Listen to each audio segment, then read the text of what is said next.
প্রভায়ের আমার হযরত লুকমান আলাইহিস সালাতু ওয়াস সালাম তিনি পেশায় গোলাম ছিলেন। সারাদিন মাঠে বকরি চড়াতেন। সারাদিন মাঠে বকরি চড়ানোর পরে যখন সন্ধ্যাবেলা বাড়িতে আসতেন, আসার পরে আশেপাশে 10 গ্রামের মানুষজন তার বাড়িতে ভিড় জমাইতো। আওয়াজ দা বলুন, কি জমাইতো? ভিড় জমাইতো। হযরত লুকমান পেশায় গোলাম ছিলেন, তার কাজ ছিল, দায়িত্ব ছিল, সারাদিন তিনি মাঠে বকরি চড়াতেন, ছাগল চড়াতেন। সন্ধ্যাবেলা যখন সেই ছাগলগুলো বাড়িতে নিয়ে এসে বাড়িতে আসতেন, আশেপাশে 10 গ্রামের মানুষ তার ওই বাড়িতে ভিড় জমাইত। এইভাবে একদিন যায়, 2 দিন যায়, যেতে যেতে এলাকার কিছু মানুষ চিন্তা করে, কি ব্যাপার, লুকমানের বাড়িতে এত ভিড় জমাবে কেন? লুকমান তো হলো একজন রাখাল, লুকমান তো পেশায় একজন গোলাম রাখাল। এই রাখালের বাড়িতে প্রতিদিন সন্ধ্যা হলে আশেপাশে 10 গ্রামের মানুষ ভিড় জমায়। কি ব্যাপার, এখানে হয়েছেটা কি? বলুন, কৌতূহল জাগবে কিনা? অবশ্যই জাগবে, কৌতূহল জাগারই কথা। হয়েছেটা কি এখানে? একদিন যায়, 2 দিন যায়, এইভাবে যেতে যেতে ওই এলাকার কয়েকজন মাতাব্বর শ্রেণীর লোক চিন্তা করলো, কি ব্যাপার, লুকমানের বাড়িতে হয়টা কি, এটা আমাদেরকে দেখতে হবে, জানতে হবে। এই চিন্তা করার পরে এলাকার কয়েকজন মানুষ ওই হযরত লুকমানের বাড়িতে আসলো। আসার পরে এসে দেখে এলাকার আশেপাশে 10 গ্রামের মানুষজন চতুর্পাশে ভিড় জমায়া বসে আছে। আর হযরত লুকমান আলাইহিস সালাতু ওয়াস সালাম সবার সামনে দাঁড়িয়ে সবার উদ্দেশ্য করে সবাইকে লক্ষ্য করে চমৎকার চমৎকার সুন্দর সুন্দর ওয়াজ নসিহত পেশ করছেন। সুবহানাল্লাহ। সমস্ত মানুষ বসা চতুর্পাশে বসে চাতক পাখির মতো হযরত লুকমান আলাইহিস সালাতু ওয়াস সালামের চেহারার দিকে তাকায় আসে। আর হযরত লুকমান সুন্দর সুন্দর ওয়াজ নসিহত পেশ করছেন।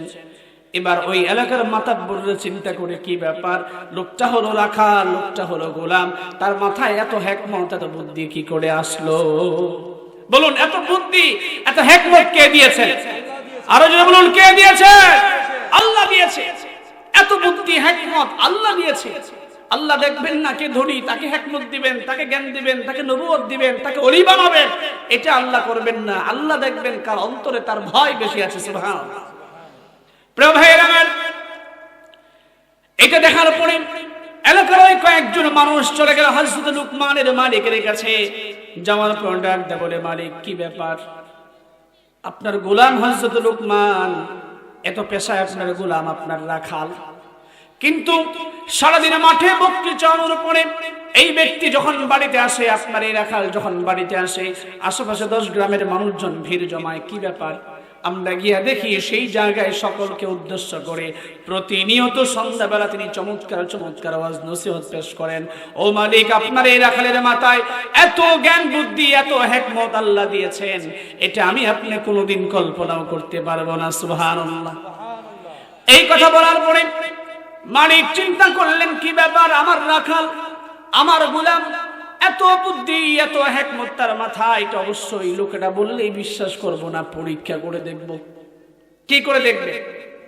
পরীক্ষা করে দেখবেন। বলুন, কেউ যদি বলে যে আমি ক্লাসে খুব ভালো ছাত্র, অবশ্যই জিজ্ঞাসা করবেন, বেটা তোমার রুল কত? করবে কিনা? রুল কত? যদি বলে রুল 20, ক্লাসের ছাত্রছাত্রীর সংখ্যা 20, বলেন তার কথার দাম আছে। এই জন্য পরীক্ষার মাধ্যমে কে ভালো মন্দ এটা নির্ণয় হয়। এবার মালিক চিন্তা করলেন, তাহলে হযরত লুকমানকে পরীক্ষা করে দেখতে চাই। এই কথা চিন্তা করে হযরত লুকমান আলাইহিস সালাতু ওয়াস সালামকে ডাক দিয়েছে। ডাক দেওয়ার পরে কাছে আসার পরে বলে, লুকমান, শুনলাম তোমার মাথায় নাকি অনেক জ্ঞান বুদ্ধি, তুমি নাকি অনেক হিকমতের অধিকারী। সারাদিন মাঠে বকরি চড়ানোর পরে যখন সন্ধ্যাবেলা বাড়িতে আসো, আশেপাশে 10 গ্রামের মানুষ নাকি তোমার বাড়িতে ভিড় জমায়। বলে, হ্যাঁ জমায়। তোমার মাথায় নাকি অনেক বুদ্ধি, বলে আল্লাহ কিছু দিয়েছেন। এবার মালিক বলে, তাহলে পরীক্ষা করতে চাই। হযরত লুকমান বলেন, ঠিক আছে, পরীক্ষা করতে পারেন, সমস্যা নাই। কারণ যেই ছাত্র বা যেই ছাত্রী ক্লাসের মধ্যে ভালো পড়াশোনা করে, বলুন পরীক্ষা আসলে তার কোনো মন খারাপ হওয়ার কথা আছে? কোনো ভয় আছে? ভয় নাই। কেন? পরীক্ষার মধ্যে যে প্রশ্নগুলো আসবেন তার সবগুলো উত্তর তার জানা আছে, এটা তার একটা আনন্দ। হযরত লুকমান বললেন, মালিক ঠিক আছে, পরীক্ষা করতে পারেন, সমস্যা নাই, পরীক্ষা দেওয়ার জন্য আমি লুকমান প্রস্তুত আছি। এই কথা বলার পরে মালিক তাকে পরীক্ষা করবার জন্য 2টা প্রশ্ন করেছে। আওয়াজ দা বলুন, কয়টা? 2টা প্রশ্ন করেছেন। এক নম্বর প্রশ্ন হলো, লুকমান আমি তোমাকে একটা ছাগল দিলাম, এই ছাগলটা তুমি নিয়ে যাবে, যাওয়ার পরে ছাগলটা জবাই করবে, জবাই করার পরে এই ছাগলের মধ্যে যতগুলো অঙ্গ প্রত্যঙ্গ আছে সব অঙ্গ প্রত্যঙ্গ তুমি বের করে তুমি লুকমানের মাথা খাটিয়ে বুদ্ধি দিয়ে চিন্তা করে দেখবে এই অঙ্গ প্রত্যঙ্গগুলোর মধ্যে কোন দুইটা অঙ্গ সব থেকে তোমার কাছে ভালো মনে হয়, সেই দুইটা অঙ্গ প্রত্যঙ্গ নিয়ে এসে আমি মালিকের সামনে তুমি জমা দিবে। এরপরে হযরত লুকমান আলাইহিস সালাতু ওয়াস সালাম ছাগলটা নিয়ে গেলেন, যাওয়ার পরে জবাই করার পরে সব অঙ্গ প্রত্যঙ্গ যখন সামনে বের করেছেন, ভালো করে বুদ্ধি দিয়ে চিন্তা দিয়ে হিকমত দিয়ে জ্ঞান দিয়ে ভালো করে ভেবে দেখলেন এই অঙ্গ প্রত্যঙ্গগুলোর মধ্যে সব থেকে উৎকৃষ্ট উত্তম দুইটা অঙ্গ কোনটা হতে পারে। চিন্তা করার পরে পরিশেষে দুইটা অঙ্গ নিয়ে এসে মালিকের সামনে জমা দিয়েছে। দেওয়ার পরে মালিক আবার আরেকটা ছাগল দিয়েছে, দেওয়ার পরে বললেন, লুকমান এবার তোমার জন্য 2 নম্বর প্রশ্ন হলো পরীক্ষার, এই ছাগলটা নিয়ে তুমি জবাই করবে। জবাই করার পরে এই ছাগলের ভিতর থেকে সমস্ত অঙ্গ প্রত্যঙ্গ সবগুলো বের করার পরে তুমি লুকমানের মেধা দিয়ে তুমি লুকমানের বুদ্ধি দিয়ে চিন্তা করে দেখবে এই অঙ্গ প্রত্যঙ্গগুলোর মধ্যে কোন দুইটা অঙ্গ সব থেকে খারাপ, সব থেকে নিকৃষ্ট, জঘন্য, সেই দুইটা অঙ্গ প্রত্যঙ্গ নিয়ে এসে আমি মালিকের সামনে তুমি এটা জমা দিবে। পরীক্ষা করছে। প্রশ্ন কয়টা? 2টা। কয়টা? 2টা। 2টা প্রশ্ন দেখতে একই রকম, উত্তর দিতে হবে ভিন্ন ভিন্ন ভাবে। 1 নম্বর, ছাগল জবাই করে যে 2টা ভালো অঙ্গ সেটা জমা দিতে হবে।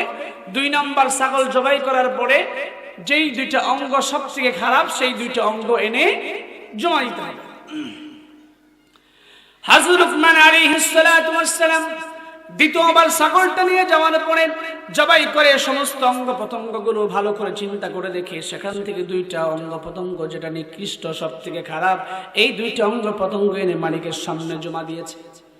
মালিক যখন আগের 2টা অঙ্গ পরের 2টা অঙ্গ যখন ভালো করে দেখছে, দেখার পরে মালিক মুচকি মুচকি হাসে, মিটি মিটি হাসে।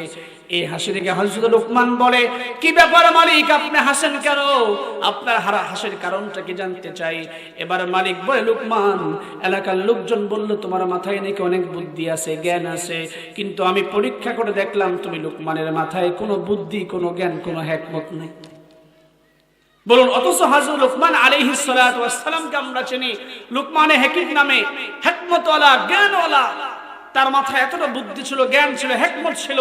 তিনি সন্তানকে যে উপদেশ দিয়েছেন, সন্তানকে দেওয়া সেই উপদেশ আল্লাহর কাছে এতটা পছন্দ হয়েছে যে আল্লাহ রাব্বুল আলামিন সেই উপদেশ হুবহু কোরআনের মধ্যে উল্লেখ করেছেন। সুবহানাল্লাহ। প্রিয় ভাইরা আমার, এই কথা মালিক বলার পরে লুকমান আলাইহিস সালাতু ওয়াস সালাম চিন্তা করলেন। তিনি বললেন, যদি আমি আপনাকে ব্যাখ্যা করে বোঝাতে পারি তাহলে কি আপনি স্বীকার করবেন যে আমার এই কাজটা ঠিক আছে? বলল, হ্যাঁ স্বীকার করব। এরপরে বললেন, মালিক তাহলে শুনুন ব্যাখ্যা করে বুঝিয়ে দেই। ব্যাখ্যাটা হলো, আমি যখন প্রথম ছাগলটা জবাই করেছি, প্রথম ছাগল জবাই করার পরে সমস্ত অঙ্গ প্রত্যঙ্গ সামনে নিয়ে গভীরভাবে চিন্তা করে দেখলাম এইগুলোর মধ্যে কোনটা সব থেকে উত্তম। আমি চিন্তা করে দেখলাম যেখানে এই উত্তম হওয়ার মতো যোগ্যতা থাকলে 2টা অঙ্গের যোগ্যতা আছে। 1 নম্বর হলো হৃৎপিণ্ড, 2 নম্বর হলো জিহ্বা। সুবহানাল্লাহ।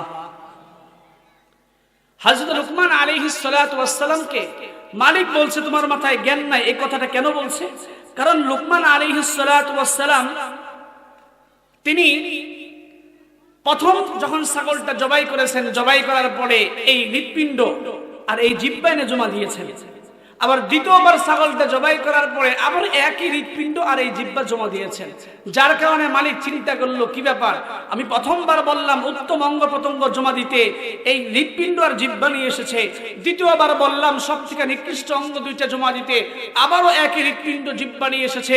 এই হৃৎপিণ্ড জিহ্বা যদি সব থেকে ভালো হয় তাহলে সব থেকে খারাপ হতে পারে না, আর এই হৃৎপিণ্ড জিহ্বা যদি সব থেকে খারাপ হয় সব থেকে ভালো কোনোদিন হতে পারে না। এরপরেই মালিক বললেন যে আমি চিন্তা করে দেখলাম লুকমান তোমার মাথায় কোনো জ্ঞান বুদ্ধি।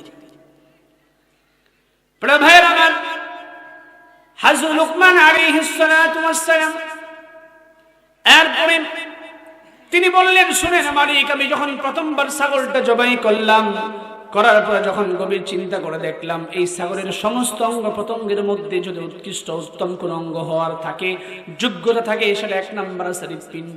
1 নম্বর কি? হৃৎপিণ্ড। 2 নম্বর হলো জিহ্বা। এরপরে দ্বিতীয় ছাগলটা যখন জবাই করলাম, সমস্ত অঙ্গ প্রত্যঙ্গ বের করে আবার চিন্তা করলাম এর মধ্যে নিকৃষ্ট হওয়ার মতো কোন অঙ্গ আছে। হযরত লুকমান বললেন, আমি চিন্তা করে দেখলাম এই অঙ্গ প্রত্যঙ্গগুলোর মধ্যে যদি নিকৃষ্ট হওয়ার যোগ্যতা কারো থাকে, নিকৃষ্ট হওয়ার কারো থাকে, সেটা হচ্ছে হৃৎপিণ্ড আর জিহ্বা। এবার আসলে একটা একটা করে ব্যাখ্যা করে বুঝাই। আল্লাহ রাব্বুল আলামিন প্রত্যেকটা মানুষের মধ্যে একটা করে কল দিয়েছেন, হৃৎপিণ্ড দিয়েছেন। রাসূল বলেন, আলা ইন্না ফিল জাসাদি মুদগাতুন ইযা সালুহাত সালুহাল জাসাদু কুল্লুহু ওয়া ইযা ফাসাদাত ফাসাদাল জাসাদু কুল্লুহু আলা ওয়া হিয়াল কলব। রাসূল বললেন, শোনো দুনিয়ার মানুষ, আলা ইন্না ফিল জাসাদি মুদগাতুন, তোমাদের প্রত্যেকটা শরীরের মধ্যে, প্রত্যেকটা বডির মধ্যে একটা গোশতের টুকরা আছে। ইদা সালুহাত সালুহাল জাসাদু কুল্লু, যদি এই গোশতের টুকরা ঠিক হয়ে যায়, সুস্থ হয়ে যায়, গোটা বডিটাই তোমাদের জন্য সুস্থ হয়ে যাবে। সুবহানাল্লাহ। আর শোনো, ওয়া ইদা ফাসাদাত ফাসাদাল জাসাদু কুল্লু, আর এই গোশতের টুকরা যদি তোমাদের নষ্ট হয়ে যায়, ফাসাদাল জাসাদু কুল্লু, গোটা বডিটাই তোমাদের জন্য নষ্ট হয়ে যাবে। ও দুনিয়ার মানুষ, তোমরা কি জানো শরীরের মধ্যে গোশতের টুকরার নাম কি? রাসূল বলেন, আলা ওয়া হিয়াল কলব, তোমরা জেনে নাও সেটাই হলো তোমাদের অন্তর। এই অন্তর যদি ঠিক হয়ে যায়, গোটা বডিটাই ঠিক হয়ে যাবে। অন্তর যদি নষ্ট হয়ে যায়, কলব যদি নষ্ট হয়ে যায়, গোটা বডিটাই নষ্ট হয়ে যাবে। কথা কোন ঠিক? প্রিয় ভাইয়েরা আমার খেয়াল করুন, একজন মানুষ তার অন্তরটা অনেক ভালো, অনেক সুন্দর মন মানসিকতার অধিকারী, কিন্তু লোকটা রোগা রোগা, চেহারাও দেখতে ভালো না, আবার টাকা পয়সাও নাই, একেবারে গরিব মানুষ। এবার বলুন, সমাজের মানুষ তাকে খারাপ বলবে না ভালোই বলবে? ভালো বলবেন কেন? চেহারা দেখতে খারাপ। ভালো বলবেন কেন? তার টাকা পয়সা নাই, সে কোটিপতি না, সরাসরি রোগে ভরা। বলে হুজুর ওগুলা বাদ দেন, লোকটার মন মানসিকতা ভালো, এই জন্য লোকটা ভালো। কথা কোন ঠিক কিনা? কোন ব্যক্তির মন মানসিকতা খারাপ কিন্তু চেহারা দেখতে ভালো, উচ্চতা অনেক বেশি, ফর্সা মানুষ, এলাকার মধ্যে তার ক্ষমতা আছে, দাপট আছে, কোটি কোটি টাকার মালিক, সে কিন্তু মন মানসিকতা খারাপ। সমাজের মানুষ ওই ব্যক্তি খারাপ বলবে না ভালো বলবে? খারাপ বলবেন কেন? চেহারা দেখতে সুন্দর, উচ্চতা অনেক, কোটি কোটি টাকার মালিক, দেখতে অনেক সুন্দর, সমাজে আধিপত্য আছে, ক্ষমতা আছে। বলো হুজুর ওগুলা বাদ দেন, লোকটার মন মানসিকতা খারাপ, এই জন্য লোকটা খারাপ। কথা কোন ঠিক কিনা? তাহলে বোঝা গেল, একজন মানুষের কলব যদি খারাপ হয়ে যায়, অন্তর যদি খারাপ হয়ে যায়, সে কোটি টাকার মালিক হতে পারে, মানুষ তাকে ভালো বলে না। আর একজন মানুষ তার কলব অন্তর যদি ভালো থাকে, লোকটা গরিব থাকলেও মানুষ তাকে ভালো বলে। এই জন্য হযরত লুকমান প্রথম তিনি চিন্তা করলেন, কোন ব্যক্তির অন্তর যদি ভালো থাকে, এই অঙ্গ প্রত্যঙ্গটা যদি ভালো থাকে, গোটা বডিটাই ভালো হয়ে যায়, তাহলে ভালো হওয়ার মতো যোগ্যতা অর্জন করলে এই হৃৎপিণ্ডের যোগ্যতা আছে। সুবহানাল্লাহ। আবার দ্বিতীয়বার চিন্তা করলেন, কোন ব্যক্তি যদি খারাপ হয়ে যায়, ফাসাদাল জাসাদু কুল্লু, গোটা বডিটাই খারাপ হয়ে যায়, তাই তিনি চিন্তা করলেন এই হৃৎপিণ্ড খারাপ, শরীরের মধ্যে যদি খারাপ হওয়ার কোনো অঙ্গের যোগ্যতা থাকে, সেটা হলো এই হৃৎপিণ্ড, যেটা খারাপ হলে গোটা বডিটাই খারাপ হয়ে যায়। 2 নাম্বার হলো জিহ্বা। এই জিহ্বা সম্পর্কে রাসূল বলেন, হাদিসের মধ্যে আসছে, একজন সাহাবী রাসূলকে জিজ্ঞাসা করেছেন, ইয়া রাসূলুল্লাহ, ইয়া হাবিবাল্লাহ, আমরা আপনার কাছে জানতে চাই, বলুন কোন মুসলমান সবথেকে উত্তম? আওয়াজ দা বলুন, কি প্রশ্ন করেছে? কোন মুসলমান সবথেকে উত্তম? এই প্রশ্ন করার পরে রাসূল বললেন, শোনো, তোমাদের মধ্যে ওই ব্যক্তি উত্তম। হাদিসের মধ্যে আসছে, আল মুসলিমু মান সালিমাল মুসলিমুনা মিন লিসানিহি ওয়া ইয়াদি, তোমাদের মধ্যে ওই ব্যক্তি উত্তম যার হাত আর এই জবান থেকে অপর মুসলমান নিরাপদ থাকে। সুবহানাল্লাহ। এই হাদিসের মধ্যে রাসূল 2টা কথা বলেছেন। কয়টা? 1 নাম্বার, সাহাবী প্রশ্ন করেছে, ইয়া রাসূলুল্লাহ, কোন ব্যক্তি সবথেকে উত্তম, কোন মুসলমান সবথেকে উত্তম? রাসূল এই প্রশ্নের উত্তরে বলেছেন, আল মুসলিমু মান সালিমাল মুসলিমুনা মিন লিসানিহি ওয়া ইয়াদি, খাঁটি মুসলমান ওই ব্যক্তি যার হাত থেকে আর জবান থেকে, যার হাতের অত্যাচার থেকে, হাতের ক্ষতি থেকে, হাতের আঘাত থেকে, যার জবানের অপবাদ থেকে, মিথ্যাচার থেকে, গালিগালাজ থেকে, পরনিন্দা থেকে আরেকজন মুসলমান হেফাজত থাকতে পারে, নিরাপদে বসবাস করতে পারে, ওই মুসলমান সবথেকে উত্তম। সুবহানাল্লাহ। তাহলে বোঝা গেল এখানে রাসূল সাল্লাল্লাহু আলাইহি ওয়াসাল্লাম জিহ্বার কথা বলছেন, কারণ কোন ব্যক্তির জিহ্বা খারাপ হওয়া মানে তার মুখের ভাষা খারাপ হওয়া, কোন ব্যক্তির জিহ্বা ভালো হওয়া মানে তার মুখের ভাষা ভালো হওয়া। এবার বলুন, সমাজের কোন মানুষ যদি কথায় কথায় গালি দেয়, মানুষকে গালমন্দ করে, মিথ্যা বলে, পরনিন্দা করে, এরকম কোন মানুষ যদি সমাজে থাকে, সে দেখতে অনেক সুন্দর, কোটি কোটি টাকার অধিকারী হলেও বলুন সমাজের মানুষ তাকে ভালো বলবে না খারাপ বলবে? খারাপ বলবেন কেন? লোকটা তো লাখ লাখ টাকার মালিক, চেহারা দেখতে সুন্দর, সমাজের মধ্যে তার ক্ষমতা আছে, বলে হুজুর ওগুলো সব বাদ দেন, লোকটার ভাষা ভালো না। কথা কোন ঠিক কিনা? আবার কোন মুসলমান কোন ব্যক্তির জিহ্বাটা ভালো, কাউকে গালি দেয় না, কাউকে কথার মাধ্যমে আঘাত করে না, মিথ্যা কথা বলে না, পরনিন্দা করে না, ওই লোকটা যদি গরিব হয় তারপরেও সমাজের মানুষ ওই ব্যক্তিকে ভালো বলে। তাহলে বোঝা গেল জিহ্বাটা ভালো থাকলে গোটা বডিটাই ভালো, জিহ্বাটা খারাপ থাকলে, ভাষাটা খারাপ থাকলে গোটা বডিটাই খারাপ হয়ে যায়। কথা কোন ঠিক কিনা? রাসূল সাল্লাল্লাহু আলাইহি ওয়াসাল্লাম হাদিসের মধ্যে বলেন, আমি ওই ব্যক্তির জান্নাতে যাওয়ার জিম্মাদারি নিতে পারবো, দায়িত্ব নিতে পারবো, যেই ব্যক্তি তার দুইটা অঙ্গের দায়িত্ব নিতে পারবে। আওয়াজ দা বলুন, কয়টা? যে ব্যক্তি দুইটা অঙ্গের দায়িত্ব নিতে পারবে, আমি রাসূল ওই ব্যক্তিকে জান্নাতে নেওয়ার দায়িত্ব নিতে পারবো। এবার বলুন, রাসূল আমাদেরকে জান্নাতে নেওয়ার জন্য জিম্মাদারি নিক, দায়িত্ব নিক, এটা আমরা সবাই চাই কি চাই না? চাই। তাহলে রাসূল বললেন, ওই ব্যক্তিকে আমি জান্নাতে নেওয়ার দায়িত্ব নিতে পারবো যেই ব্যক্তি নিজের দুইটা অঙ্গের দায়িত্ব নিতে পারবে। এক নম্বর হলো দুই রানের মধ্যে যে অঙ্গ আছে, অর্থাৎ লজ্জাস্থানের দায়িত্ব নিতে পারবে, এটাকে গুনার কাজে ব্যবহার করবে না। দুই নম্বর হলো দুই চোয়ালের মাঝে যে অঙ্গ আছে, অর্থাৎ জিহ্বা, মুখের ভাষা, এই জিহ্বার দায়িত্ব সে নিতে পারবে। এই দুইটা অঙ্গের দায়িত্ব যদি কোনো ব্যক্তি নিতে পারে, আমি রাসূল ওই ব্যক্তিকে জান্নাতে নেওয়ার দায়িত্ব নিতে পারবো। সুবহানাল্লাহ। এই জন্য জিহ্বার নাম ভালো হইলে ভালো, খারাপ হইলে খারাপ।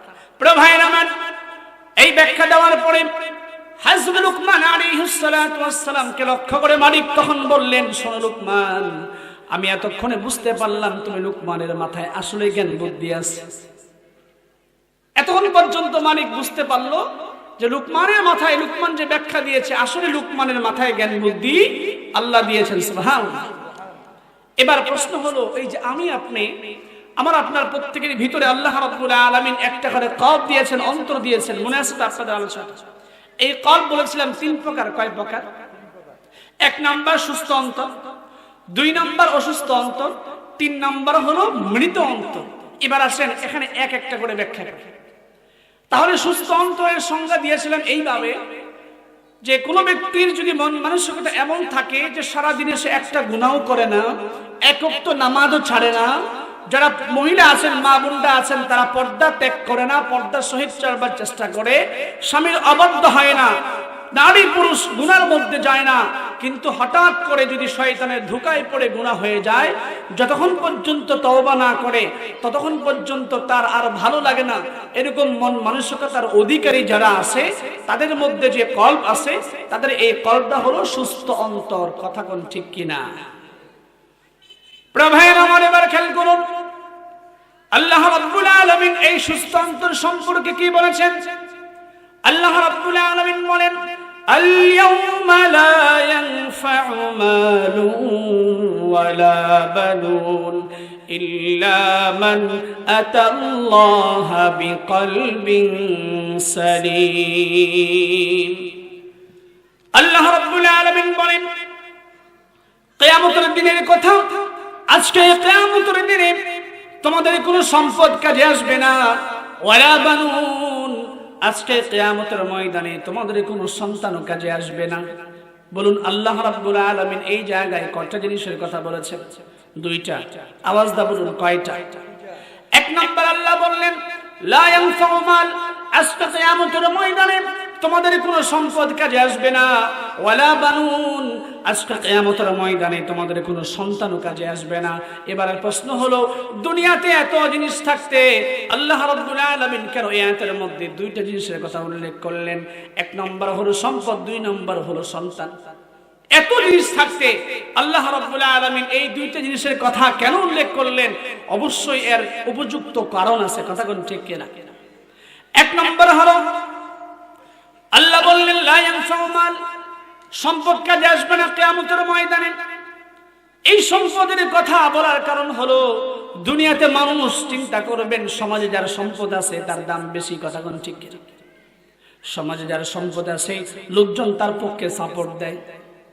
সমাজে যার সম্পদ আছে সে যদি অপরাধ করে কোনো সালিশি দরবারে বসে, সমাজের মানুষ দেখবেন মাতাব্বররা তাকে নিরপরাধ বানাইয়া সালিশ শেষ করে দেয়, কথা কোন ঠিক কিনা? দুনিয়াতে দেখবেন যার সম্পদ আছে চাকরি হয় না, টেবিলের নিচ দিয়ে যখন কয়েকটা ফাইল দিয়া দেয় অফিসারের হাতে, ঘুষ দিয়া দেয়, দেখবেন চাকরি হয়ে গেছে। দেখবেন ফাইলে স্বাক্ষর হয় না, কাগজের মধ্যে স্বাক্ষর হয় না, অফিসারকে ঘুষ দিয়া দিলে মুহূর্তের মধ্যেই ফাইলে স্বাক্ষর হয়ে যায়, কথা কোন ঠিক কিনা? এই জন্য দুনিয়ার কোন মানুষ যদি এই কথা চিন্তা করে, দুনিয়াতে আমার চাকরি হয় নাই, ঘুষ দিয়েছি চাকরি হয়ে গেছে, আমি অপরাধী ছিলাম, ঘুষ দিয়েছি, আমি নিরপরাধ ব্যক্তি হয়ে গেছি, এই চিন্তা করে যদি কিয়ামতের ময়দানে কেউ চিন্তা করে মৃত্যুর সময় কয়েক কোটি টাকা নিয়ে কবরে যাব, কিয়ামতের ময়দানে যখন হিসাব নিকাশের দিন আল্লাহর সামনে দাঁড়াবো, আল্লাহ রাব্বুল আলামিনকে ডাক দিয়ে বলবো, ওগো আল্লাহ, দুনিয়াতে অনেক অপরাধ করেছি, অন্যায় করেছি, আজকে তোমার জন্য কয়েক কোটি টাকা ঘুষ নিয়ে আসছি, এই নাও তোমার কয়েক কোটি টাকা, আমি জাহান্নামী হলো, আমাকে তোমাকে জান্নাত দিতে হবে। বলুন দিবে? যদি এই কথা কেউ চিন্তা করে, আল্লাহকে ঘুষ দেওয়ার জন্য যদি কেউ চিন্তা করে, দুনিয়াতে যেমন অর্থ দিয়ে সম্পদ দিয়ে অবৈধ কাজ হাসিল হয়ে যায়, এইভাবে যদি কেউ চিন্তা করে জান্নাতে আখিরাতেও এই কাজ একই কাজই করব, এই জন্য আল্লাহ রাব্বুল আলামিন এই আয়াতের মধ্যে জানায় দিলেন লা ইয়ানফাউ মাল, দুনিয়ার মধ্যে যেমন সম্পদ দিয়ে তোমরা উপকার হাসিল করো, আজকে কিয়ামতের ময়দানে এই সম্পদ কিন্তু তোমাদের কোনো কাজে আসবে না। দুই নম্বর আল্লাহ বলেছেন ওয়ালা বানুন, সম্পদ যেমন কাজে আসবে না তোমাদের সন্তানও কাজে আসবে না। এবার প্রশ্ন হলো আল্লাহ রাব্বুল আলামিন এই সন্তানের কথা কেন বললেন? এর কারণ হলো সমাজে যার সন্তান বেশি আছে তার দাম সে অহংকারও করে বেশি, কথা কোন ঠিক কিনা? দেখবেন যার 5টা ছেলে 10টা ছেলে, সমাজের মধ্যে সে মাথার বুড়ি বেঁচে দেখাইতে চায়, বলে বেটা আমার কথা না মেনে উপায় কি, আমার সঙ্গে ঝগড়া করে যুদ্ধ করে পারবি না, আমার এক ছেলে ম্যাজিস্ট্রেট, আরেক ছেলে হলো পুলিশ, আরেক ছেলে হলো এসআই, আরেক ছেলে হলো কর্নেল। একাধিক ছেলে থাকলে এইভাবে হুঙ্কার দেয়, আমার এক ছেলের সাথেই তো তারা পারবি না, আর আমার সাথে পারবি তো দূরের কথা। এই যে সন্তান নিয়ে মানুষ অহংকারে করে, গর্ব করে, যার সন্তান নাই তার সম্পদগুলো অবৈধভাবে হাসিল করবার চেষ্টা করে। এই জন্য আল্লাহ বলেছেন দুনিয়াতে সন্তান দিয়ে যেমন তোমার ভাইয়ের উপরে, তোমার আত্মীয়স্বজনের উপরে অন্যায় করে জুলুম করবার চেষ্টা করেছো, আজকে কিয়ামতের ময়দানে কোন ব্যক্তি যদি চিন্তা করে আল্লাহর সামনে গিয়ে দাঁড়াবো, আমার পিছনে 10টা ছেলে থাকবে, আল্লাহকে বলবো আল্লাহ দুনিয়াতে অনেক অপরাধ করেছি, অন্যায় করেছি, গুনাহ করেছি, তুমি দেখো আমার পিছনে 10টা ছেলে আছে, আমি জাহান্নামী হলেও আজকে কিয়ামতের ময়দানে আমাকে যদি জান্নাত না দাও তুমি কিন্তু আমার ছেলের সাথে পারবা না। এই কথা বলার সুযোগ নাই। এই জন্য আল্লাহ বললেন লা ইয়ানফাউ মাল, যেমন সম্পদ কাজে আসবে না আজকে কিয়ামতের ময়দানে ওয়ালা বানুন, তোমাদের কোনো সন্তানও কাজে আসবে না। কিয়ামতের দিন কতটা ভয়াবহ হবে, কতটা কঠিন হবে সেটা একটু নমুনা দেই।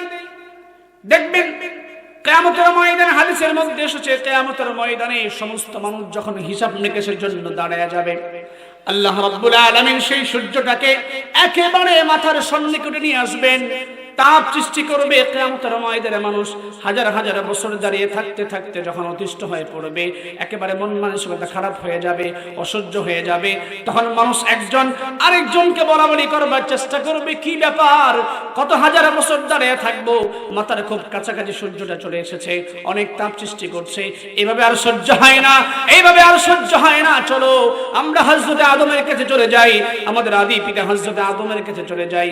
সে হলো পৃথিবীর ইতিহাসে সর্বপ্রথম মানব, তার কাছে গিয়ে আমরা অনুরোধ করি সেজন্য আল্লাহর কাছে একটু সুপারিশ করে দেয়।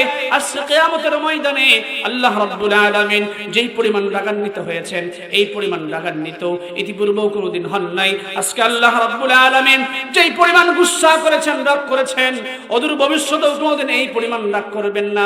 আমরা হযরত আদমকে বলি আপনি আল্লাহর কাছে একটু সুপারিশ করুন। আল্লাহ যদি হযরত আদমের সুপারিশটা কবুল করে আমাদের জন্য নাজাতের ফয়সালা করে দেয়, এই চিন্তা করে পৃথিবীর সমস্ত মানুষগুলো হযরত আদমের কাছে চলে যাবে। সুবহানাল্লাহ। পৃথিবীর সমস্ত মানুষ হযরত আদম নবীর কাছে যাওয়ার পরে বলবেন, ওগো আদম নবী, ওগো আদি পিতা হযরত আদম, আল্লাহ রাব্বুল আলামিন আপনাকে পৃথিবীর ইতিহাসে সর্বপ্রথম মানুষ বানিয়েছেন। আল্লাহ রাব্বুল আলামিন নিজে কুদরতি হাতে আপনাকে সৃষ্টি করেছেন। আল্লাহ রাব্বুল আলামিন আপনার ভিতরে রূহ ফুঁকে দিয়েছেন। আল্লাহ রাব্বুল আলামিন সমস্ত ফেরেশতাদেরকে দিয়ে, ফেরেশতাকে দিয়ে আপনাকে সিজদা করিয়ে সম্মানিত করেছেন। আজকে কিয়ামতের ময়দানে আল্লাহর দরবারে একটু সুপারিশ করুন, আমাদের জন্য নাজাতের জন্য একটু সুপারিশ করুন।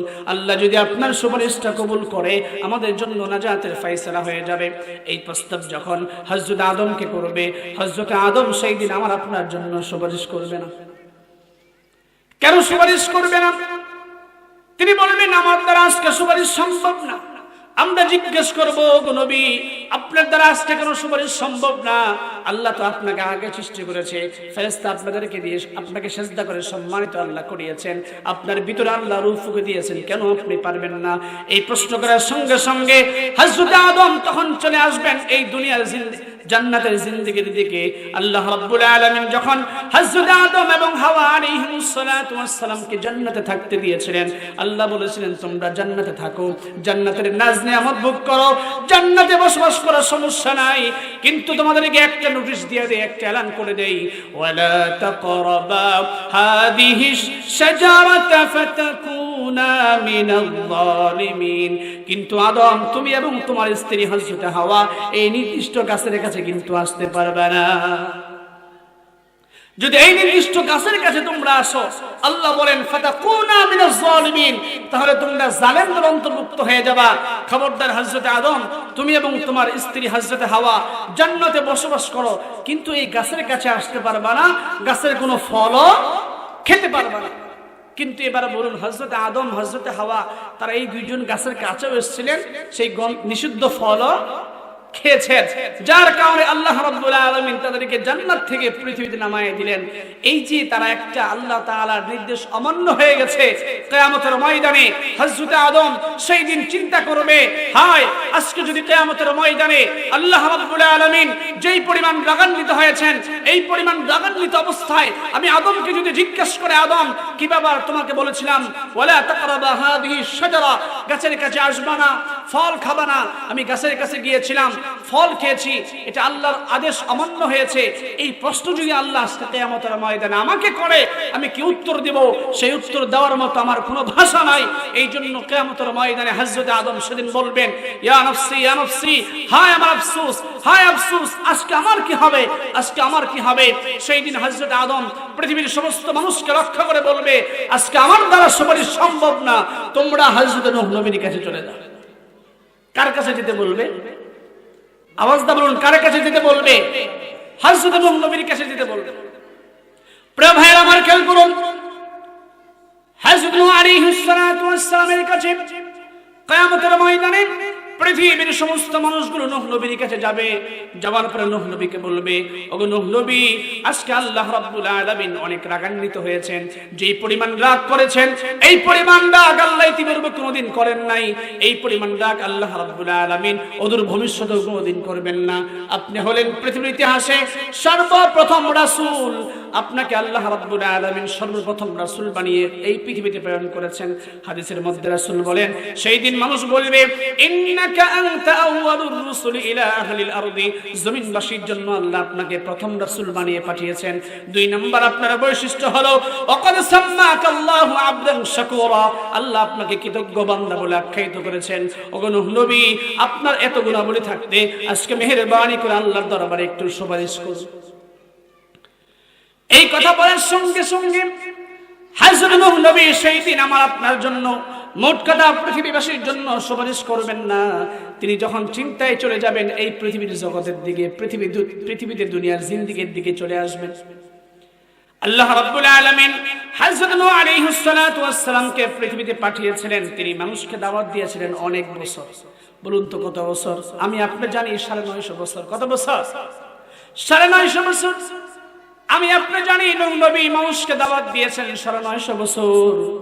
নূহ নবী মানুষকে 950 বছর দাওয়াত দেন নাই, 950 বছর তিনি হায়াতে জিন্দেগি পেয়েছেন। একজন মানুষ 950 বছর হায়াত পাওয়ার মধ্যে জন্ম থেকে তো আর মৃত্যু পর্যন্ত দাওয়াত দেওয়া সম্ভব না। হযরত নূহ নবী 950 বছর দাওয়াত দেন নাই, তিনি হায়াত পেয়েছেন 950 বছর। তিনি নবুয়ত পেয়েছেন। অনেক বর্ণনার মধ্যে উল্লেখযোগ্য একটা বর্ণনা হলো হযরত নূহ নবী নবুয়ত পেয়েছেন 40 বছর বয়সে। এই ফলাফলের দৃষ্টিকোণ থেকে বলতে পারি হযরত নূহ নবী 950 বছর হায়াত পেলেও উম্মতকে দাওয়াত দিয়েছেন 910 বছর। কত বছর? 910 বছর। এই 910 বছর দাওয়াত দেওয়ার পরে আর মানুষ হযরত নূহ নবীর দাওয়াত গ্রহণ করে না, আল্লাহর উপরে ঈমান আনে না। তখন হযরত নূহ নবী আল্লাহকে বললেন, আল্লাহ এই যে দাওয়াত দিলাম এখনো মানুষ কিন্তু ঈমান আনে না। আল্লাহ রাব্বুল আলামিন বললেন, তোমাকে আর দাওয়াত দিতে হবে না, আর মানুষের কাছে যেতে হবে না। ওয়াসনাইল ফুলকা বিআয়ুনিনা ওয়া ওয়াহিনা। আল্লাহ বললেন, শোনো, আমি যেইভাবে তোমাকে ওহীর মাধ্যমে জিবরাইলের মাধ্যমে সাজেশন দিব, এই সাজেশনের মাধ্যমে তুমি আমার সামনে একটা নৌকা তৈরি করবা। আওয়াজ দা বলুন, কি তৈরি করতে বলছো? আসনাইল ফুলকা, তুমি একটা নৌকা তৈরি করবা। বিআইনিনা, আমার সামনে। কিভাবে? বিওয়াহিনা। আসনাইল ফুলকা বিআইনিনা ওয়া ওয়াহিনা। আমি জিবরাইলের মাধ্যমে যেইভাবে ওহী পাঠাবো তোমার কাছে, যেইভাবে সাজেশন দিব তোমাকে, ঠিক এইভাবে তুমি একটা নৌকা তৈরি করবা। এটাই হলো পৃথিবীর ইতিহাসে সর্বপ্রথম নৌকা তৈরি। সুবহানাল্লাহ। সেই থেকে আজও পর্যন্ত নৌকার প্রচলন কিন্তু আছে, কিয়ামত পর্যন্ত থাকবে। প্রিয় ভাইরা আমার, আল্লাহ রাব্বুল আলামিন বললেন, শোনো, এই নৌকা তৈরি শেষ হয়ে গেলে তোমার উপরে আমি আল্লাহর প্রতি যারা ঈমান এনেছে, দুটো বর্ণনা আছে। এক বর্ণনায় হলো 40 জন, আরেক বর্ণনায় হলো 80 জন। এই 40 জন কিংবা 80 জন, এই 40 জোড়া মানুষকে তুমি নৌকায় উঠাবা। প্রত্যেক প্রাণী থেকে জোড়া জোড়া করে এক জোড়া প্রাণী তুমি নৌকায় উঠাবা। আমি আল্লাহ পৃথিবীতে বন্যা দিব, প্লাবন দিব, গোটা পৃথিবী আমি ধ্বংস করে দিব। যারা জলে বসবাস করে তারাও টিকতে পারবে না, যারা মাটিতে বসবাস করে তারাও টিকতে পারবে না। তুমি তাড়াতাড়ি নৌকা তৈরি করো। হযরত নূহ নবীর নৌকা তৈরি শেষ হয়ে গেল। নৌকা তৈরি শেষ হওয়ার পরে হযরত নূহ নবী যখন এক এক করে মুসলমানদেরকে, ঈমানদারদেরকে নৌকায় উঠাচ্ছেন, হযরত নূহ নবীর ছেলে ছিল 4টা। আওয়াজ দা বলুন, কয়টা? আরো জোরে। 4টা সন্তান ছিল, 4টা ছেলে ছিল। এক নাম্বার ছেলের নাম হলো সাম, হাম, ইয়াফেস, ইয়াম। চতুর্থ নাম্বার যে সন্তানটা ইয়াম, আর আরেক নাম হলো কেনান। এই 4টা সন্তান ছিল, সাম, হাম, ইয়াফেস, ইয়াম। এই ইয়ামের আরেকটা নাম হলো কেনান। এই 4টা সন্তানের মধ্যে, 4টা ছেলের মধ্যে 3টা ছেলে নূহ নবীর প্রতি ঈমান এনেছিল, আল্লাহর প্রতি ঈমান এনেছিল। চতুর্থ নম্বর সন্তান, সব থেকে ছোট সন্তান, এই সন্তান এই ইয়াম এবং এই কেনান হযরত নূহ নবীর প্রতি ঈমান আনে নাই, আল্লাহর উপরে ঈমান আনে নাই। এবার তো আল্লাহ বলেছেন, যারা ঈমান এনেছে শুধুমাত্র তাদেরকে নৌকায় উঠাবা, যারা ঈমান আনে নাই তাদেরকে নৌকায় উঠাবা, অনুমতি নাই। এই কথা যখন আল্লাহ বলেছেন, নূহ নবী তখন চিন্তা করলো, 3টা ছেলেকে নৌকায় উঠাইলাম, একটা ছেলে নৌকার বাইরে থাকবে, আল্লাহ রাব্বুল আলামিন বন্যা দিবেন, গজব দিবেন, আমার এই কলিজার টুকরা সন্তান তো এই গজবের মধ্যে পড়ে ধ্বংস হয়ে যাবে। এই চিন্তা করার পরে তার ভিতরে বাবা হিসাবে এক ধরনের মায়া চলে আসলো, ভালোবাসা চলে আসলো।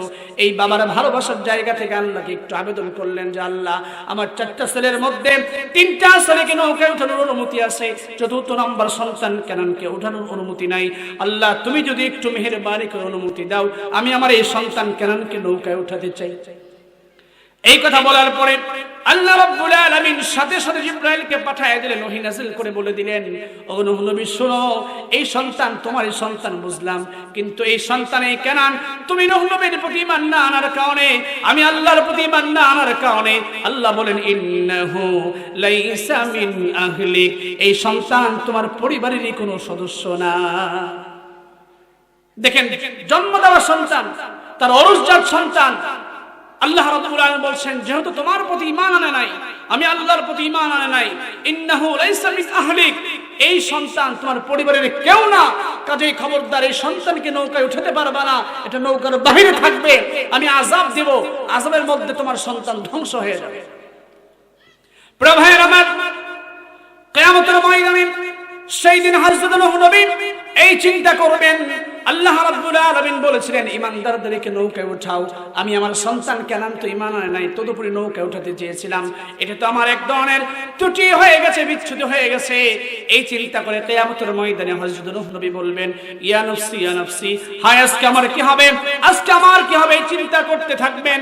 আর পৃথিবীর সমস্ত মানুষকে লক্ষ্য করে বলবেন আজকে কিয়ামতের ময়দানে আল্লাহ রাব্বুল আলামিন যেই পরিমাণ রাগান্বিত হয়েছেন, এই পরিমাণ রাগ ইতিপূর্বে কোনোদিন করেন নাই। কিয়ামতের ময়দানে যেই পরিমাণ রাগ আল্লাহ করেছেন, এই পরিমাণ রাগ অদূর ভবিষ্যতেও করবেন না। মেহেরবানি করে আমার দ্বারা তোমার সুপারিশ হবে না, তোমরা মেহেরবানি করে হযরত ইব্রাহিম নবীর কাছে চলে যাও। কার কাছে যেতে বলবেন? ইব্রাহিম নবীর কাছে যেতে বলবেন। চিন্তা করেন, মানুষ এমনিতেই অতিষ্ঠ হয়ে যাবে, গরমে অসহ্য হয়ে যাবে, মাথার একেবারে সন্নিকটে সূর্য আল্লাহ পাক দিয়ে দিবেন, তাপের কারণে টিকে থাকতে পারবে না। হাজার হাজার বছর দাঁড়িয়ে থাকার পরে হযরত আদমের কাছে যাবেন, ফিরিয়ে দিবেন। হতাশা হয়ে মানুষ আসবে নূহ নবীর কাছে, সেখান থেকে ফিরিয়ে দিবেন হযরত ইব্রাহিমের কাছে।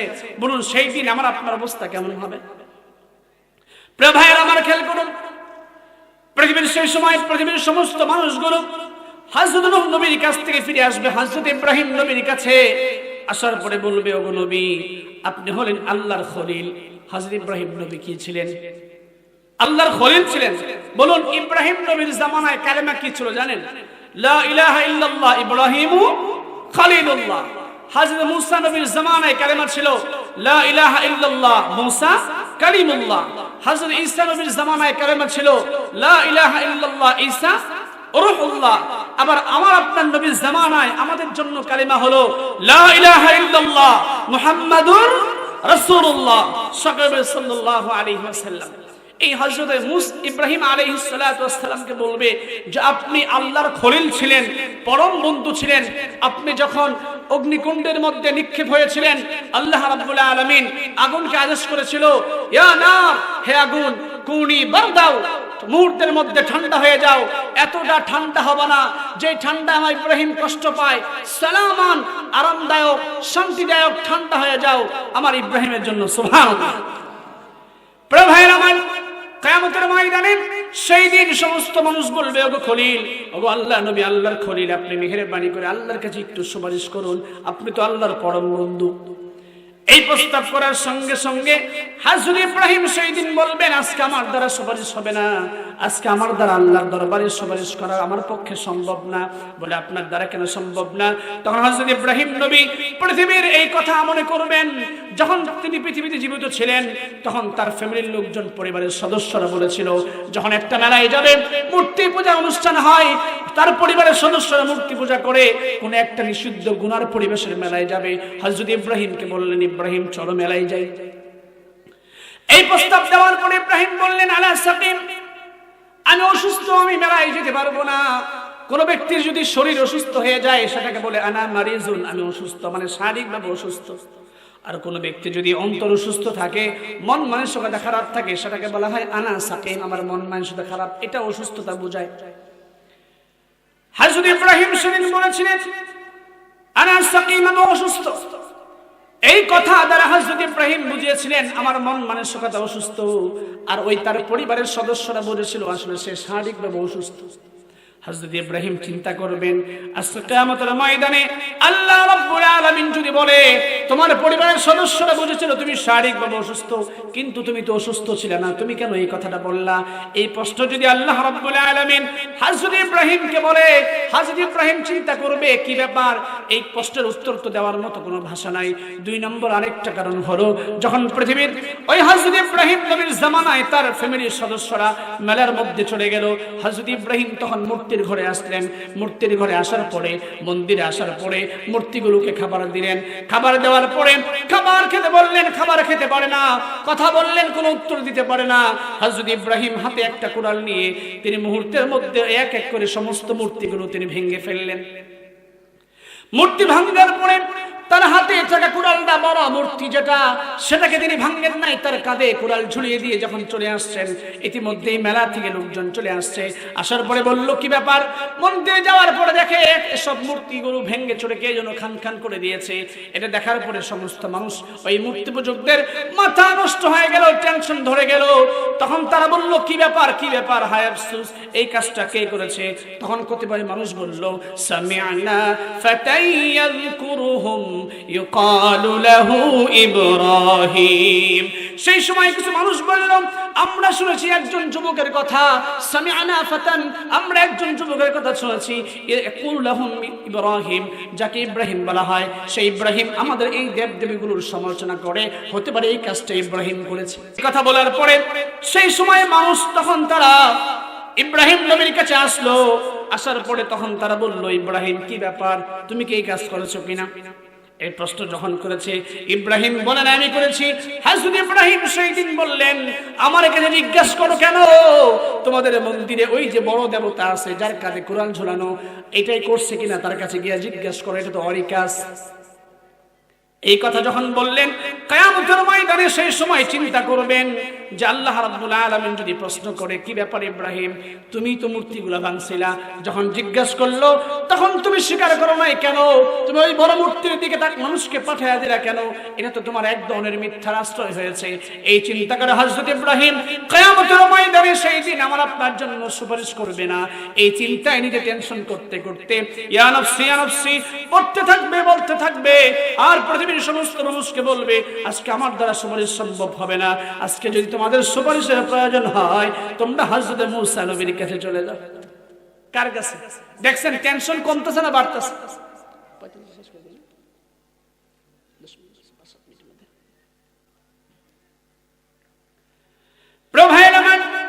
হযরত মূসা আলাইহিস সালাতু ওয়াস সালাম, পৃথিবীর সমস্ত মানুষ যখন তার কাছে যাবে, সঙ্গে বিশেষ করে দেই, পৃথিবীর সমস্ত মানুষ যখন তার কাছে যাবে, হযরত মূসা বলবেন, আজকে আমার দ্বারা সুপারিশ সম্ভব না, কারণ আমি পৃথিবীতে এক কিপ্তি ব্যক্তিকে একটা থাপ্পড় দিয়েছিলাম, আমার এক থাপ্পড়ের আঘাতে ওই কিপ্তি ব্যক্তি মুহূর্তের মধ্যে মারা গিয়েছিল। আল্লাহ যদি আজকে কিয়ামতের ময়দানে এই হিসাব বিকাশের দিনে যদি প্রশ্ন করে, হযরত মূসা শোনো, ওই কিপ্তি ব্যক্তিকে তুমি কেন থাপ্পড় দিয়ে, এক থাপ্পড় দিয়ে মেরে ফেলছিলে? এই প্রশ্ন যদি আল্লাহ করে, আমি কোনো জবাব দিতে পারবো না, আমি আমার নিজের এই বিষয়টা নিয়ে টেনশনে পড়ে আছি, ইয়া নাফসি করতে থাকবো। তখন হযরত মূসা বলবেন, তোমরা আমার কাছে এসো না, তোমরা হযরত ঈসা নবীর কাছে চলে যাও। এইভাবে মানুষ, সমস্ত মানুষগুলো ঈসা নবীর কাছে যাবে। ঈসা নবীর কাছে যাওয়ার পরে হযরত ঈসা নবীকে বলবে, ও নবী, আল্লাহ রাব্বুল আলামিন আপনাকে বিশেষ একটা কুদরতের মাধ্যমে সৃষ্টি করেছেন, আপনি হলেন ঈসা রূহুল্লাহ, আজকে মেহেরবানি করে আল্লাহর দরবারে আমাদের জন্য একটু সুপারিশ করুন। এই কথা যখন বলবে তখন হযরত ঈসা আলাইহিস সালাতু ওয়াস সালাম বলবেন, আজকে আমার দ্বারা সুপারিশ সম্ভব হবে না। বলে, কেন সম্ভব হবে না? বলে, আমি পৃথিবী থেকে আসমানে উঠে আসার পরে পৃথিবীর মানুষ আমাকে আল্লাহর ছেলে বানাইছে। কি বানাইছে? আমাকে আল্লাহ ছেলে বানাইছে। এই চিন্তা করেই তিনি কিয়ামতের ময়দানে যে টেনশনে পড়ে থাকবেন। বলুন, আল্লাহর কোনো সন্তান আছে? আল্লাহর কোনো সন্তান আছে? মক্কার মুশরিকরা, কাফেররা জিজ্ঞাসা করেছিল যে, মুহাম্মদ, তুমি যে প্রভুর, তুমি যে আল্লাহর দাওয়াত দিচ্ছ, বলো দেখি তোমার আল্লাহর পরিচয়টা কি? তখন আল্লাহ রাব্বুল আলামিন এই সূরাতুল ইখলাস কুল হু সূরা নাযিল করে আল্লাহ পাক জানায় দিলেন, নবী আপনি তাদেরকে স্পষ্ট ভাষায় উত্তর দিয়ে দেন, বলেন কুল হু আল্লাহু আহাদ, বলুন আল্লাহ এক, আল্লাহুস সামাদ, আল্লাহ অমুখাপেক্ষী, লাম ইয়ালিদ, তিনি কাউকে জন্ম দেয় নাই। খ্রিস্টানরা মনে করে যে ঈসা আল্লাহর ছেলে, তাদেরকেও জানায় দেন লাম ইয়ালিদ, আল্লাহ কাউকে জন্ম দেয় নাই, ওয়ালাম ইউলাদ, আর কোন ব্যক্তি কোন সত্তা আল্লাহকেও জন্ম দেয় নাই, ওয়ালাম ইয়াকুল লাহু কুফুয়ান আহাদ, আল্লাহ সমকক্ষ পৃথিবীর ভিতরে পৃথিবীর বাইরে কেউ হতে পারে না। সুবহানাল্লাহ। শেষ করে হুজুর চলে আসছে। হযরত মূসা আলাইহিস সালাতু ওয়াস সালাম সেদিন বলবেন, আজকে আমার পক্ষে সুপারিশ সম্ভব না, ওই বিষয়টা নিয়ে আমি টেনশনে আছি। এরপরে পৃথিবীর সমস্ত মানুষ হযরত ঈসা বলবেন, আমার দ্বারা সুপারিশ সম্ভব হবে না, আজকে আপনারা সবাই শ্রেষ্ঠ নবী জনাব মুহাম্মদুর রাসূলুল্লাহ তার কাছে চলে যান। পৃথিবীর সমস্ত মানুষগুলো হযরত শেষ নবী হযরত মুহাম্মদ মুস্তাফা সাল্লাল্লাহু আলাইহি ওয়াসাল্লামের কাছে চলে আসবে। আসার পরে যখন বলবে, ওগো নবী, আপনি হলেন পৃথিবীর ইতিহাসের সর্বশেষ রাসূল, আল্লাহ আপনাকে মিরাজের রাজনীতে আসমান উঠিয়ে নিয়ে আল্লাহর কাছে নিয়ে আপনাকে বিশেষভাবে সম্মান দিয়েছে, আপনি জান্নাত দেখেছেন, জাহান্নাম দেখেছেন, আল্লাহ আপনাকে সর্বশেষ পৃথিবীতে পাঠিয়েছে। আজকে কিয়ামতের ময়দানে আল্লাহ রাব্বুল আলামিন এই পরিমাণ রাগ গুসা করেছেন, এই পরিস্থিতিতে আমাদের নাজাতের ফয়সালা হওয়া অসম্ভব মনে হচ্ছে। আপনি একটু আল্লাহর দরবারে সুপারিশ করুন। পৃথিবীর সমস্ত মানুষগুলো যখন এইভাবে রোধ করতে থাকবে, এইভাবে রিকোয়েস্ট করতে থাকবে, বিশ্বনবী সেই দিন আমাকে আপনাকে আর ফিরিয়ে দিবেন না, কারণ তিনি শেষ নবী, তারপর তার কোনো নবী নাই, কার কাছে ফিরিয়ে দিবেন? রাসূল তখন বলবেন ঠিক আছে। সঙ্গে সঙ্গে তিনি আরশের নিচে আল্লাহর কাছে সিজদায় অবনত হয়ে যাবেন, সিজদায় কান্না করতে থাকবেন। কান্না করা অবস্থায় আল্লাহ রাব্বুল আলামিন একজন ফেরেশতাকে সাথে সাথে পাঠিয়ে দিবেন, যা বলবেন আমার বন্ধুকে উঠতে বলো। আল্লাহ রাব্বুল আলামিন গায়েবী একটা আওয়াজ দিয়ে বলবেন, ইয়া মুহাম্মদ, হে মুহাম্মদ, ইরফা রাসাক, আপনি আর কাঁদবেন না, সিজদায় পড়ে থাকবেন না, ইরফা রাসাক, আপনার মাথাটা উঠান, আপনার কি বলা আছে কুল তুসমা, আপনি যা বলবেন, আপনার যা বলা আছে আপনি বলতে পারেন। তুসমা, আপনার ওই সমস্ত কথাগুলো আমি আজকে শুনবো। আপনি যদি সুপারিশ করতে চান, আপনার কোনো কিছু বলতে চাই, ওয়াসফা তুসাফা, আপনি যদি সুপারিশ করতে চান সুপারিশ করতে পারেন। আজকে আমি আপনার সুপারিশ কবুল করবার জন্য প্রস্তুত আছি। সুবহানাল্লাহ। এরপরে যখন রাসূল সুপারিশ করবেন, তারপরে বিচার নিকাশ, হিসাব নিকাশ শুরু হয়ে যাবে। তার আগ পর্যন্ত মানুষের কোনো নিস্তার থাকতো না, নিস্তার থাকতো না।